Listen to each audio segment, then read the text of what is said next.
So just a really quick video, heads off. Head doesn't look too bad. Usual two-stroke, you know, there's been a bit of zzz at some point, but not too bad. Well usable. You don't really do much to these when they've got all these pock marks. Just run it as it is, because if you do any sanding, you're going to lose compression ratio. So just get rid of any high spots, any bits that are going to run hot.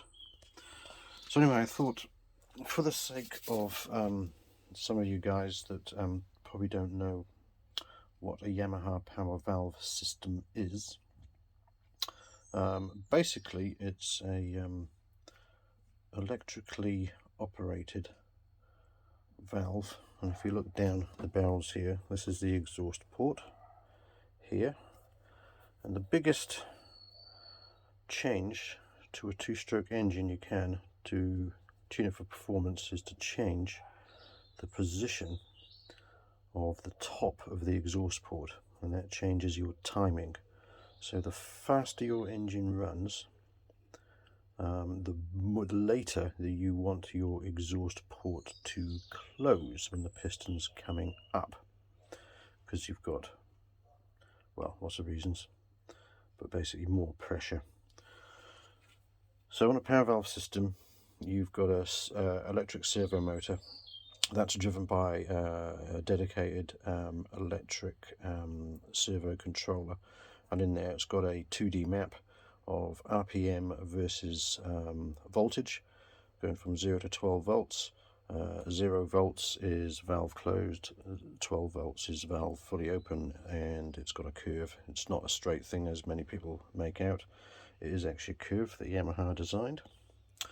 I'll get onto that more at a later stage. But basically, a couple of cables come down to this unit here and turn this plastic pulley.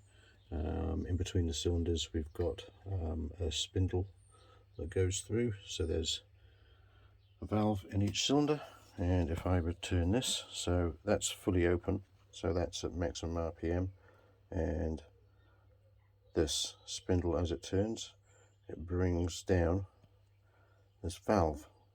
Now the shape of that valve matches the bore of the cylinder. So basically down here, around about there somewhere, is your starting point, your idle, and then as the engine speeds up, it opens up until you have fully advanced exhaust port closing timing, and you can just sort of see it rotating in there as it goes backwards and forwards. It will do a full rotation. So there's the underside of the valve that sits in the port, and you can see it's basically, for want of a better description, a scalloped spindle, and that's all it does. But the difference it makes to the horsepower curve is phenomenal, not just at the top, but in the mid-range especially, and also down at the bottom. It gives you a benefit.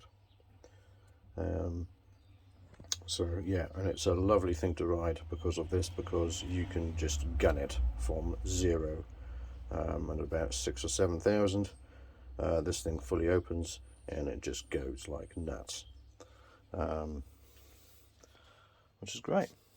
So as I read blocks, so again, if non-bike people don't know, this is just a vacuum controlled reed valve with 4 petals per cylinder.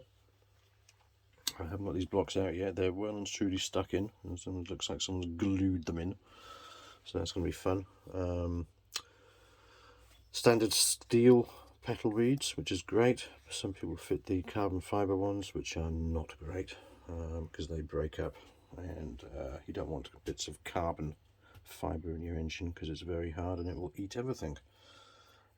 So yeah, so basically what those valves do is they basically stop any gases coming back out of the engine into the induction area and the carbs. Obviously you can use these without a power valve. Before two-stroke engines got reed valves, they used the piston port, which I can show you once these bead blocks are out, because obviously there's still timing on the induction side of the piston as well. And yeah, that's about it.